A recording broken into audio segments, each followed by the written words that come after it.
Hello and welcome to the 2022 School District of Palm Beach County Technology Conference. My name is Kathy Angioni and I'm a Technology Program Specialist with the Department of Educational Technology. This session will be recorded and it will be available on the conference platform for 30 days and on the EdTech YouTube channel for the life of our channel. So please make sure that you go to YouTube and like the video and subscribe to our channel. We would love to see where you are learning from and hear some of the things that really spoke to you. Please use hashtag PBCTECHCONF on Twitter and be sure to tag at EdTechPBC. Again, we'd like to welcome you. This session is titled Next Level Dynamic Communication for Building Community. We have a wonderful presenter today, but before I bring her up, I'm going to go over some quick housekeeping.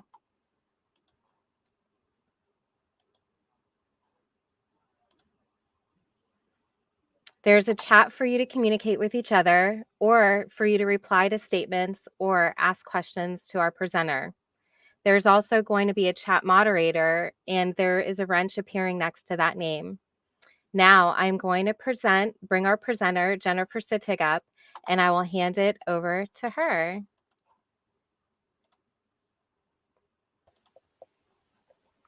Hi, everyone.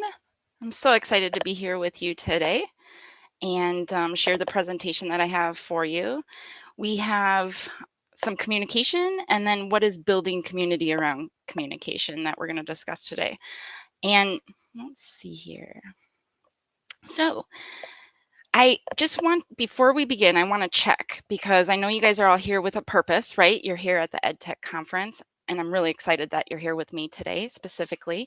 And when you heard this title, Next Level Dynamic Communication for Building Community, I'm just kind of curious, and Kathy's going to go ahead and post this question for you guys.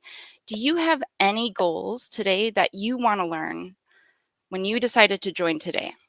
And I'll be checking the chat for that, and I will be circling back to see, just to make sure that I'm addressing anything that you had goals for or purposes for being here today, and I want to make sure that I circle back and get to those. Now, this is not my first tech conference. This is my 6th presentation at a district conference for Palm Beach County. So I'm really excited to join you in this platform in a virtual sense because we can host probably a lot more people. So the reach is so much wider. And so I'm really excited for that. I've also been a contributor to the Digital Learning Day the last 3 years, and that's in February. So I'm sure EdTech here in the district has something awesome planned for that. Go ahead and look for that in the future. Now, just a little bit of background for me. I'm an aspiring leader. I began my teaching career in 2009, and I have taught English language arts, social studies, social media to both high school and middle school grades here in Palm Beach County. I'm also serving in a leadership capacity for the last 5 years here at our district's virtual school, Palm Beach Virtual. And I have been the extended school year administrator for our most medically fragile students here at Hospital Homebound the last 3 summers. Currently, I'm a resource teacher and I progress monitor. I support students as well as facilitate professional development. Some of you are probably here and you're like, Jenny, I've seen you before. Because I am out in the community. I do site visits as part of my role and responsibility. So if you've taken time to be here today, or if this is your first time and we're meeting for the first time, thank you for joining. I'm so excited you're here.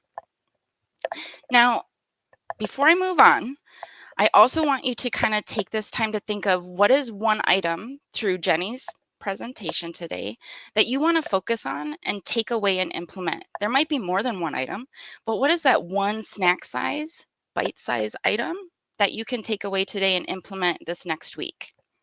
Right? So please keep that in mind. And then as a professional development chair here at Palm Beach Virtual, I know that when I'm presenting to you today that I'm trying to help you to either, gain new knowledge or deepen your knowledge of communication around community. I'm also here to help you with any perceptions about communication or practices. And then I want us to think in terms of what is measurable, what is that highest leverage. All right, great. This is a national survey that came out in 2021, 2022. So just recently, it's current, it's relevant. And this is from the K-12 Insight report that was conducted, and it stated that 87% of parents reached out to their school district more than once. And that means also that 44% reached out at least 6 times in addition, right? Like you had 44% of that total 100, and those people are reaching out multiple times. That could be good. That could be, something that they just need help with, right? But they have a connection. They're trying to get more information. And if we look at that 87%, that leaves 13% of parents who reached out maybe once, right? Because we have, a total of 100 there. But maybe that 13% reached out once or not at all. Okay. And so we definitely know there's interactions taking place between our community, our stakeholders, our students, our guardians, our partners, as well as our school sites. And so many of those interactions, right? We want to make sure we're steering them in a positive way and addressing the needs with the most accurate information for our community. And as this administrator said down below, every interaction is an opportunity to build trust with our stakeholders.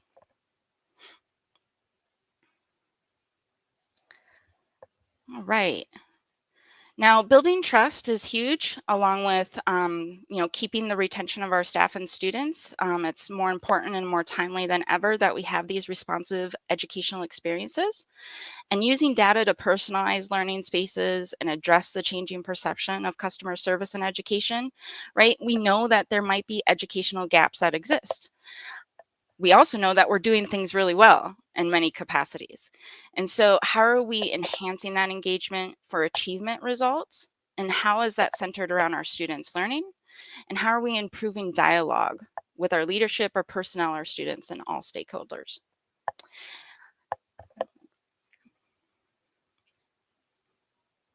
Now, this is a takeaway. If you'd like to scan it, there is a QR code for you to take, and you can have this. If you'd like it, it's what we are discussing today in a snapshot, so to speak.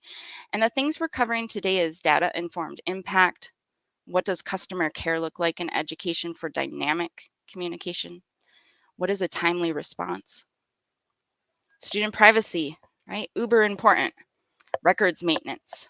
And of course, we have to celebrate. If you're here today, I give you, virtual cupcakes. Now, everybody here in Palm Beach County, if you're not in Palm Beach County, you might have this as well. We have Adobe Express. And so I created this little handout today through Adobe Express. This allows our students to have voice and choice. Stakeholders as well as personnel, students can create, personnel can create, and they can share. And then what I love that I just found out yesterday is you do have the ability to create a QR code in that Adobe Express. It's a new feature, so get in there and explore. So what is data informed? What are we looking at when we say data informed impact? It could be many, many things. It could be that SEQ, right? The school effectiveness questionnaire that we use. It could be mail merge, right? And how are we tracking if people are using the mail merge? How are they opening it? Do we also have needs assessments that we're doing, right? Are we doing needs assessments on a personal level with our staff for their professional growth? Are we checking out what students are interested in when we're doing our master board? There's a lot of different data components that we can pull together to see how we're handling our communication with our families. So here's another question for you in the chat.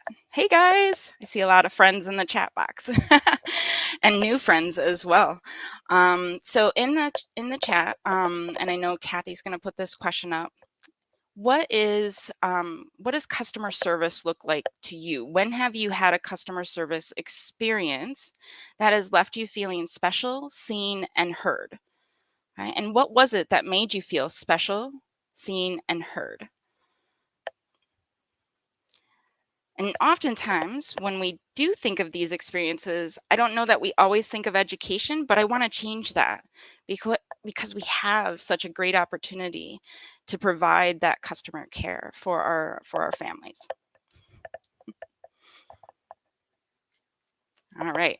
So with regards to customer service, I just want to make sure that, we address what does that look like in our school settings?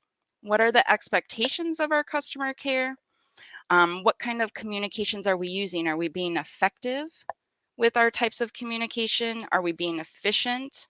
Hopefully we're not doubling down, right? Um, or giving too many interactions. We want to make sure we tighten up on how we're reaching out to our families. Are we doing an email? Are we calling? We have to create a customer service ecosystem, as I'd like to call it.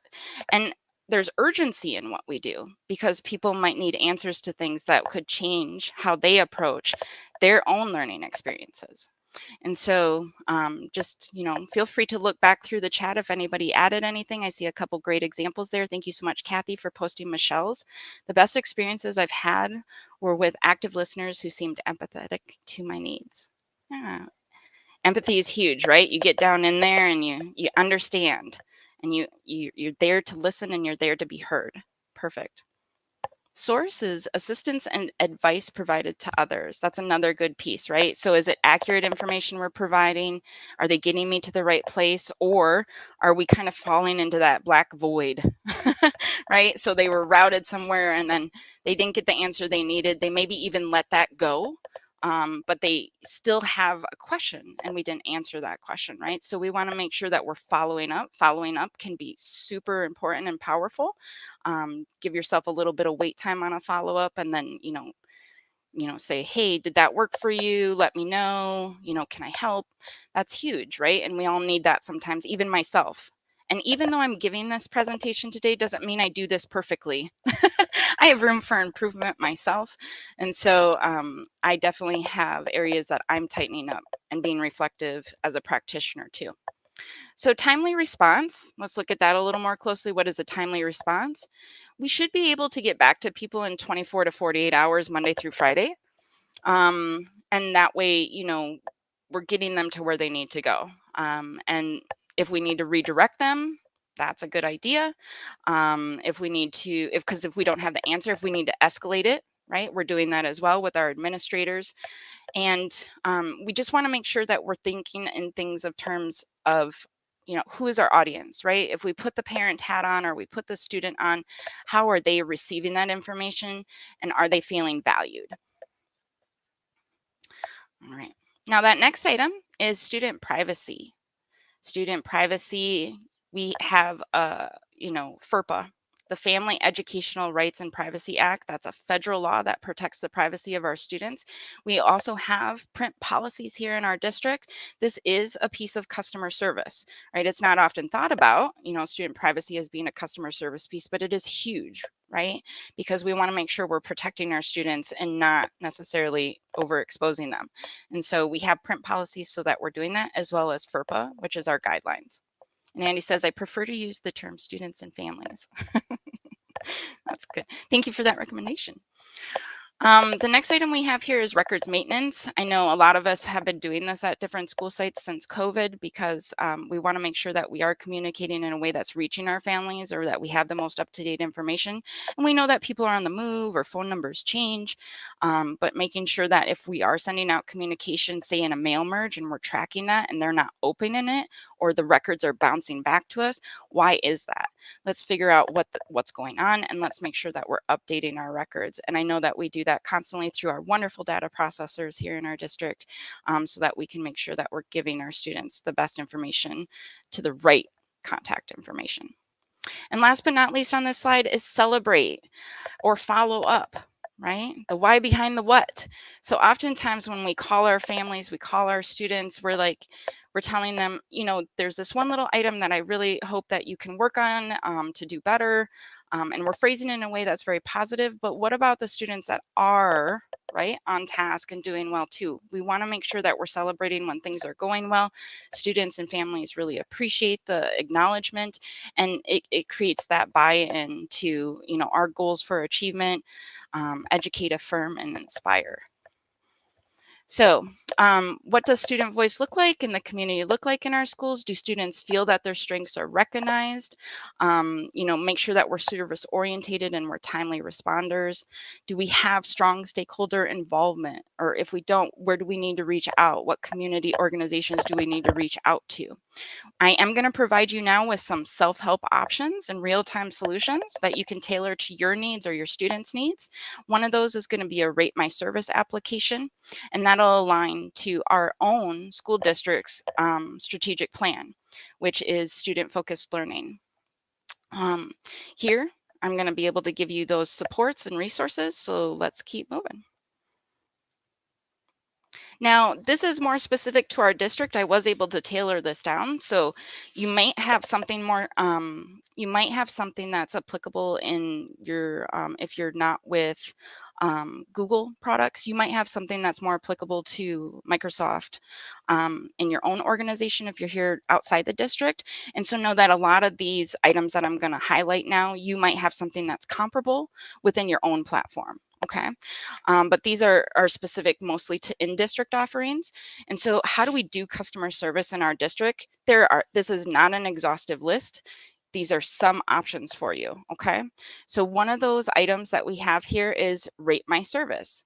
Now, I can't lie. I got this from a PD professional in our district. She had it in her signature line.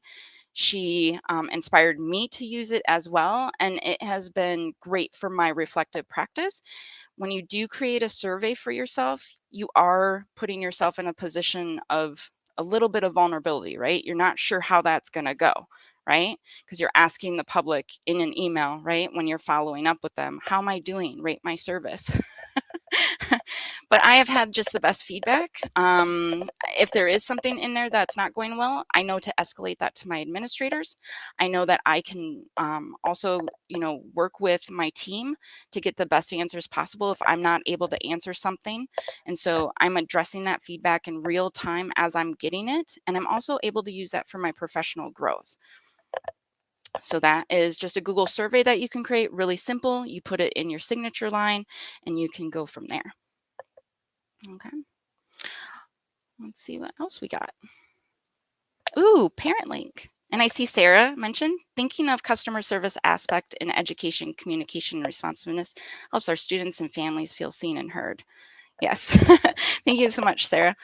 It is important, right? We want to be educated, affirmed, and inspired. And so, having that customer service piece can really do that for us. Beyond the survey, we have Parent Link in our district. This is great for teachers. If you have students tied to you, this is already loaded through SIS, and there is a tile within your portal that has Parent Link. It is really user-friendly. EdTech has a wonderful training for it. If you'd like to get more in depth, you have the ability to do many things. You can send a message, you can send a text, you can email, and you can track it. You can also translate it into multiple languages so that we're really reaching our community members and getting them the information they need so they can be active participants in our events at our school sites. So that is ParentLink. Another one is the new and awesome appointment scheduler with the Google Calendar. It used to be a little more archaic. I think it was called appointment slots, but now they have appointment scheduler. And so next time you're in your calendar, click that awesome create button there with the little plus sign and go ahead and scroll down to the appointment scheduler. And again, this is really user-friendly, intuitive. It helps you set up a schedule appointment option, and you can do multiple things. So let's say you are trying to have signups for conversations, data chats with students on the teacher level. Maybe you're a counselor and you want to have, progression, right? Scheduled chats with your students or parents. You can have signups for teachers. Maybe you're going to run an event or a PD event and you want teachers to sign up for different slots. This appointment scheduler is wonderful. It's great for community outreach. It's also great for internal uses as well. And I know the district has some additional schedulers available to us through our TCC approved list. So again, this is not the end all be all, but I just love how it's integrated, right? It's already in our calendar. It's very easy to use. It's great. So we have that. And We have calendar, and you're like, Jenny, of course, I know I have Google Calendar. Like, yes, I know. I get it. But go beyond, right?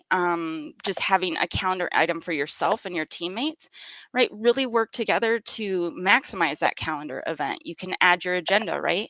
Now you have that feature that allows you to take notes for that event that come up automatically when you know, issue the calendar event. You can push a notification. I highly suggest that. That way it saves you time to say, hey, remember this is going on. You can do that, but allow the calendar to do that for you as well. You can also, you know, change and color code your calendar. So just to help you keep track of your events. And then I highly suggest that if you have an event that you have students or team members or community members that you're expecting to be there, that they're added to that calendar event, so that they can ensure that they will be there along with the address they need to you know, be at, the location they need to be at. It's just great to kind of streamline that instead of saying, you know, here's a flyer. The flyer is great, but also you've now been added to a calendar event. So I hope you make it. So these are just some suggestions. You know, I'm sure you have many other great solutions for customer service in education. So what are some of the barriers to effectiveness that might occur? I'm not saying that all of these occur. Maybe some of them occur, maybe none of them occur for you. This was adapted from first time listening. And so one of the barriers might be trust, right? Are we as personnel confident in that we can carry out the expectations of what is customer service, right? And am I conveying it to our stakeholders? Is it the attention, right? When I'm speaking to students and parents and personnel, do I have their attention when I'm offering an explanation?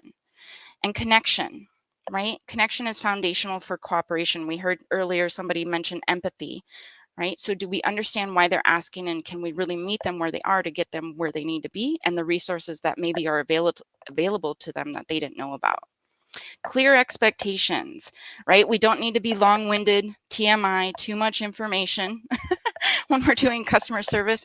Usually they're asking because they're not sure, they've already looked. And so we're that lifeline, right? We know that we're going to be able to get them potentially to the right spot. And of course, shared priorities. Here in our district, we work really well together as a community. And so therefore, we want to make sure we're showing their priorities respect and that they will return respect as well. This was some of my research today that I used. I wanted to make sure that, you know, we were doing the right work today and I was asking the right questions and providing you with the right information. And so I did use a couple of these items today. Number 4 there, I want to highlight because we used this in PD last year and it is a district offered video. It's called The Power of Positive Interaction from our Teaching and Learning Department here in Palm Beach County. And it was about the ratio of 4-to-1 on positive interactions with our students. And so it was just profound for us here as a faculty. And I want to really thank our administration for bringing this to us. And I just wanted to highlight that, number 4 there. All right, I know we're getting ready to wrap up. I wanted to give you this again, just in case you needed it. Remember today we talked about all of these great items. If there was one item, one snack size item that you felt was really important that you could take away and implement today, that's great.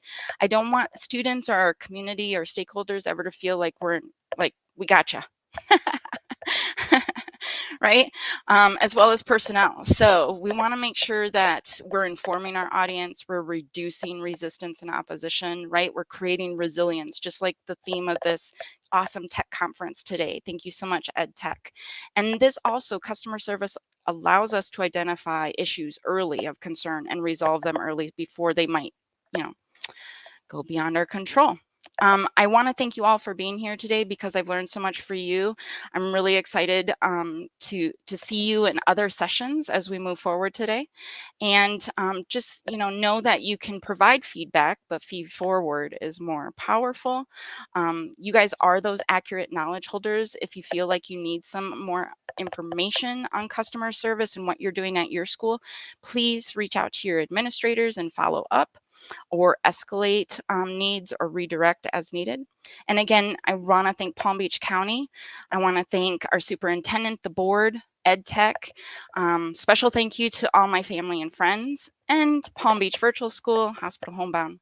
I was also in the ed exec program, so cohort 2 and any other execs and my professors and my mentors.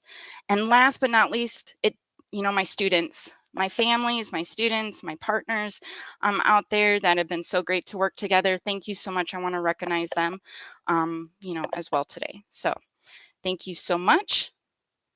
Thank you so much for joining. There's my contact information. I hope you were able to grab one thing, one bite-sized item, one snack-sized item that you can walk away and maybe implement on Monday and have a wonderful weekend. Thank you so much. Thanks, Kathy, for being my co-pilot too.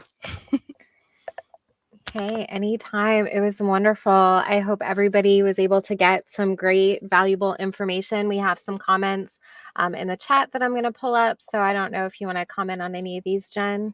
Yeah, excellent. Thanks, Leslie. Yeah, the Google Calendar.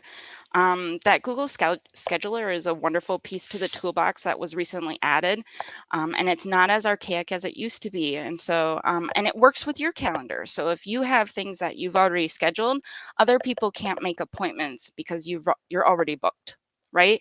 Or you're going to be out for the day. It already knows that you're out for the day, so you don't have to adjust it, as frequently as maybe some other calendar options. Yeah, effective use of calendar invites, right? We have them. Our students have email addresses. It's really easy to just add them to that calendar invite and push that notification for them because they do want to participate, but it's hard to participate if they don't know or if that lovely flyer that we've created, didn't quite make it home.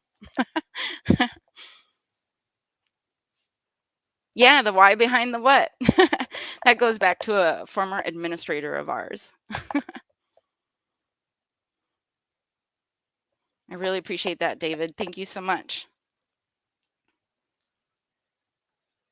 Yeah, it was a great session, and I'm really looking forward to attending additional sessions today. Thanks, guys.